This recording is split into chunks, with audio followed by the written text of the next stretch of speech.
अब हम पढ़ते हैं binary to Gray code converter. Binary to Gray code converter क्या होता है? इसमें आपके पास इनपुट रहेगा बाइनरी और आउटपुट होगा ग्रे कोड।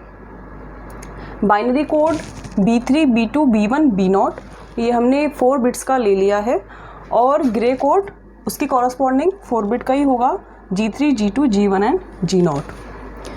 तो इसके लिए हमें एक सर्किट डिज़ाइन करना है। This is a CLC combinational logic circuit and it has binary inputs and it gives grey output. ठीक है, तो इसके लिए हमें सर्किट बनाना है। तो कैसे बनाना होगा? सबसे पहले हमें उसके लिए ट्रुथ टेबल बनानी होगी। ठीक है, यानी कि इनपुट से हमें आउटपुट क्या मिल रहा है वो टेबल हमें शो करनी होगी। तो इनपुट 4 बिट्स का है, तो 4 बिट्स के इनपुट में कितने कॉम्बिनेशन होंगे? 16 कॉम्बिनेशन होंगे।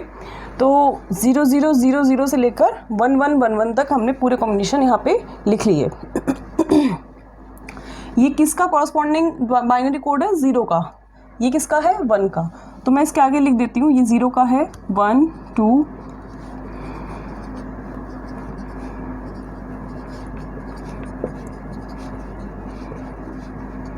ठीक है। ये डेसिमल जो भी हैं 0 से लेकर 15 तक ये मैंने लिख दिए हैं। इसका बाइनरी कोड ये है और बाइनरी से ग्रे ये आ रहा है। ये कैसे, मैंने आपको पहले जो वीडियो कराई थी यूनिट 1 की उसमें बताया था मैंने आपको कैसे बाइनरी से ग्रे मिलता है। क्या प्रोसीजर होता है? प्रोसीजर है आपका, जैसे सपोज करो बाइनरी है आपके पास, ये है आपके पास, सपोज ये बाइनरी है हमारे पास 0 0 1 1। अब इससे ग्रे बनाना है तो कैसे बनाते थे? 0 का 0 ही, यानी कि जो आपका MSB है, MSB मतलब मोस्ट सिग्निफिकेंट बिट, इसे हम MSB बोलते हैं और इसे हम LSB बोलते हैं। LSB मतलब लीस्ट सिग्निफिकेंट बिट। तो MSB को तो हम एज इट इज़ कॉपी कर लेते हैं। बाइनरी से ग्रे बना रहे हो तो आपको एक्सॉर करना होगा इसका नेक्स्ट बिट के साथ। किसका? MSB का। MSB का नेक्स्ट बिट के साथ आपको क्या करना होगा? एक्सॉर। एक्सॉर मतलब 0 एक्सॉर 0 इज़ द 0। इस तरह से यहाँ पे आप एक्सॉर करोगे, 0 एक्सॉर 1 मतलब 1। अब 1 एक्सॉर 1 करोगे मतलब 0। तो 0 0 1 1 बाइनरी कोड का ग्रे कोड क्या आया है? 0 0 1 0। तो ये प्रोसीजर है बाइनरी से ग्रे बनाने का। तो इसी तरह से आप हर एक बिट, हर एक कॉम्बिनेशन का, हर एक 0 0 0 0 0 0 0 1 हर एक का आपका ग्रे बनाओगे। यानी कि इसका भी आप यही प्रोसेस लगाओगे, इसका भी यही प्रोसेस लगाओगे, इसका भी। आपको लग रहा होगा ये काफ़ी टफ है, इतने सारे कॉम्बिनेशन का हम कैसे करेंगे? तो जब आप एक बार करना स्टार्ट करोगे तो आप डायरेक्टली ये सब लिखने के बाद डायरेक्टली कुछ भी डायरेक्टली आप लिख दोगे। सपोज़ जैसे मैंने ये वैल्यू यहाँ तक लिखी हुई है तो यहाँ तक मैंने लिख लिया। अब इसके बाद मैं जैसे 1 लिख दिया, 1 XOR 1 is the 0, 1 XOR 1 is the 0, 1 XOR 1 is the 0। ठीक है, तो डायरेक्टली आप साथ साथ कर सकते हो, आपको रटने की ज़रूरत नहीं है कि कैसे आएगा। ठीक है, तो आप इसको 1 बाय 1 सबको बनाओगे, इसमें हार्डली आपको 5 मिनट्स लगेंगे। ठीक है, तो ये आपका ट्रुथ टेबल बन गई। अब इसके बाद हमें क्या करना है? इसके बाद हम इसमें K-मैप से इसका एक्सप्रेशन निकालना है। तो पहले हम इसको लिख लेते हैं, क्या क्या एक्सप्रेशन आएंगे। G3 आउटपुट का क्या एक्सप्रेशन आएगा सिग्मा m की टर्म्स में, बताइए। आपका यहाँ तक 0 है तो 0 को तो हम लेते नहीं है, किसको लेते हैं? सिर्फ 1 को। तो ये 1 है। 1 कहाँ पर है? ये क्या, कौन सा कॉम्बिनेशन है? 8 9 10 11 12 13 14 15। इतने पर क्या है? 1 है आउटपुट। तो ये मीन टर्म को हम ले लेंगे। कौन कौन सी? 8 9 10 11 12 13 14 एंड 15। ठीक है, तो ये आपका G3 का एक्सप्रेशन आ गया। अब G2 का बताइए, G2 का क्या आएगा? G2 का बताइए। G2 मतलब सिग्मा m। ये कहाँ कहाँ पे 1 है? ये है आपका 4 से लेकर 11 तक, 4 5 6 7 8 9 10 11। ठीक है, 4 से लेकर 11 तक आपने लिख लिया। उसके बाद 0 है तो सिर्फ यहीं तक G2 का लिख लिया आपने। G1 का देखिए, G1 का क्या बनेगा? G1 का है यहाँ पे, ये कौन सा कॉम्बिनेशन है? 2 3 4 5, तो दिस इज अ 2 3 4 5। फिर क्या है, फिर आपका ये वाला दिस इज 10 11 12 13, तो लिख लीजिए इसे 10 11 12 13। ओके, इस तरह से आप लिखते जाएंगे हर एक एक्सप्रेशन को, इससे आपके लिए इजी रहेगा के मैप बनाना। जी नॉट क्या है, जी नॉट है आपका 1 1 कहाँ पर है, 0 0 1 पर, मतलब दिस इज 1 2 1 2 पर 1 है, और किस पर 1 है, इस पर और इस पर क्या है, ये क्या है 5, ये है 6 5 6 पर। ठीक है, इस तरह से आप देखते जाएंगे हर एक को। ये इन दोनों पे 1 है, ये कौन सा है वेरिएबल, ये है आपका 9 10 9 10 9 10, फिर है आपका 13 14 13 14। ठीक है, इस तरह से आपने सारे एक्सप्रेशन लिख लोगे और इसमें कोई गलती नहीं होनी चाहिए, वरना सारा आउटपुट गलत आएगा, के मैप ही गलत ड्रॉ होगा। तो इसको आप एक बार चेक कर लीजिए, रीचेक। 8 से लेकर 15 तक है। ओके, फिर इसमें आपका 4 5 4 से लेकर 11 तक, 4 से लेकर 11 तक। फिर इसमें क्या है, जीवन पे क्या है, जीवन पे है आपका 2 2 3 4 5 2 3 4 5। फिर है आपका 10 11 12 13 10 11 12 13। फिर है आपका जी नॉट पे 1 2, और फिर ये क्या है आपका 5 6। फिर है आपका 9 10, फिर है 13 14। ठीक है, इस तरह से आप हर एक एक्सप्रेशन को लिख लेंगे। अब आप इसमें क्या बनाएंगे, के मैप। के मैप से आप इसे डिज़ाइन कीजिए। इसको मैं रफ कर देती हूँ।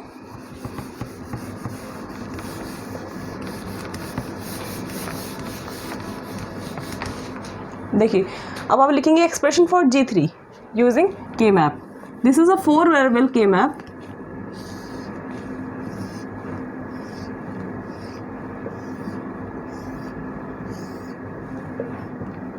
वैल्यू क्या थी, इनपुट क्या था, इनपुट था आपका B3 B2 B1 B0। ठीक है, जो वैल्यू पहले आएगी उसको आप लाइन के नीचे लिखते हैं। 0 0 0 1 1 0 1 1।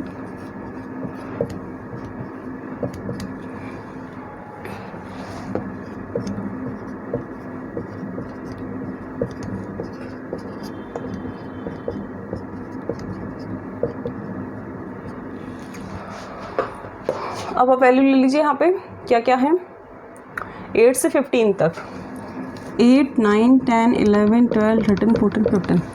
क्या बन गया, ये बन गया आपका ऑक्टेट। ठीक है, ऑक्टेट बन गया।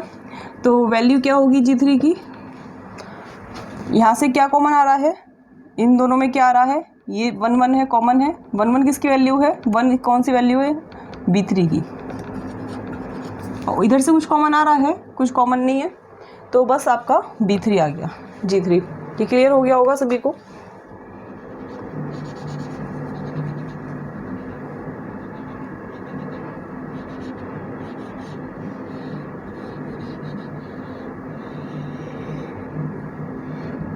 अब क्या है, 4 5 6 7 8 9 4 5 6 7 8 9 10 11। ठीक है, G2 के लिए बना रहे हैं अब हम। G2 के लिए 4 5 6 7 8 9 10 11। तो क्या बनेगा आपका, ये कोई ऑक्टेट तो बन नहीं पाएगा क्योंकि बीच में क्या आ गया, गैपिंग आ गई। तो आपका एक क्वाड बन जाएगा और एक क्वाड आपका ये बन जाएगा। ठीक है, तो इस क्वाड की वैल्यू क्या होगी, ऊपर से कुछ कॉमन है नहीं है, इधर से कॉमन आ रहा है। This is B3 bar B2 plus, इसकी वैल्यू क्या होगी, इसकी वैल्यू होगी 1 0, मतलब B3 B2 बार। ठीक है, ये आपका G2 का एक्सप्रेशन आ गया। अब G1 के लिए देखिए, पूरा इधर करना पड़ेगा, काफ़ी हो गया इसमें।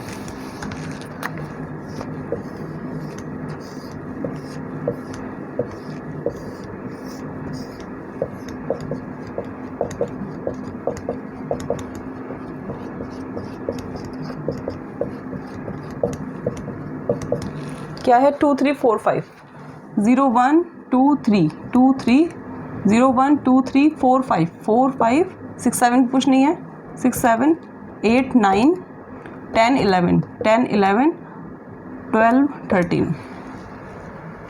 ठीक है, तो क्या बनेगा, एक आपका क्वाड ये बन गया और एक क्वाड आपका ये बन गया, दो क्वाड बन रहे हैं।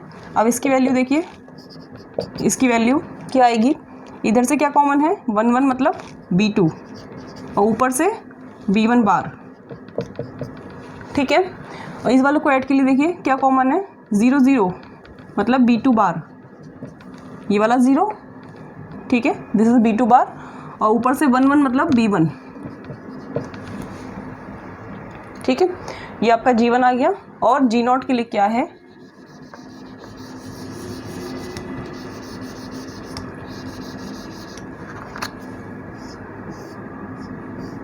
G0 के लिए है 1 2 5 6 0 1 0 1 2 3 1 2 0 1 2 3 4 5 6 7 8 9 10 11 10 10 11 10 11 12 13 14 15। ठीक है, ये आ गया आपका। अब देखिए क्या बन रहा है, कोई ऑक्टेट बन सकता है, नो, दिस इज गैपिंग, तो this is a quad and again this is also a quad. तो G0 क्या आ जाएगा आपका, इस वाले क्वाड की वैल्यू देखिए 0 1 B1 बार B0 और इस वाले क्वाड की क्या होगी B1 B0 बार, क्योंकि यहाँ पे 1 है, ये 0 है, मतलब B1 B0 बार।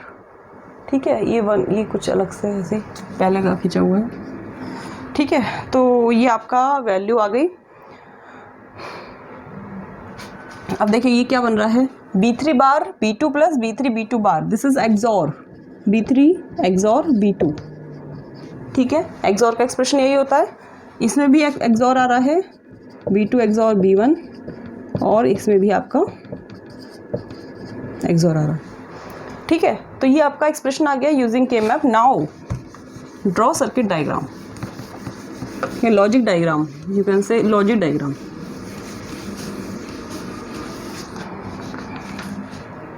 इनपुट क्या है आपके पास B3 B2 B1 B0, output क्या आ रहा है G3 is the B3, this is G3।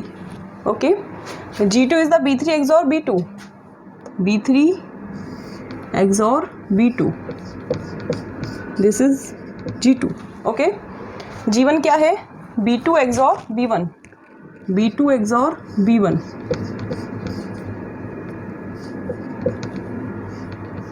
और G0 क्या है आपका B1 XOR B0। ठीक है, वही चीज़ हो गई ना, आप चेक भी कर सकते हैं। पहला MSB as it is, MSB का नेक्स्ट बिट के साथ एक्सॉर, MSB का नेक्स्ट बिट के साथ एक्सॉर इज आउटपुट, फिर उससे नेक्स्ट बिट का उसकी नेक्स्ट बिट के साथ एक्सॉर, फिर नेक्स्ट का नेक्स्ट के साथ एक्सॉर, यही तो होता था बाइनरी से ग्रे में, और वही सर्किट डायग्राम में ड्रॉ हो गया। This is a final logic diagram, इसमें आपको और कुछ नहीं करना है, यही लिख देना है this was binary to Gray code converter. ठीक है, तो this is very important and इस वीडियो में इतना ही है, और नेक्स्ट वीडियो में हम पढ़ेंगे मैग्नीट्यूड कंपैरेटर। Thank you.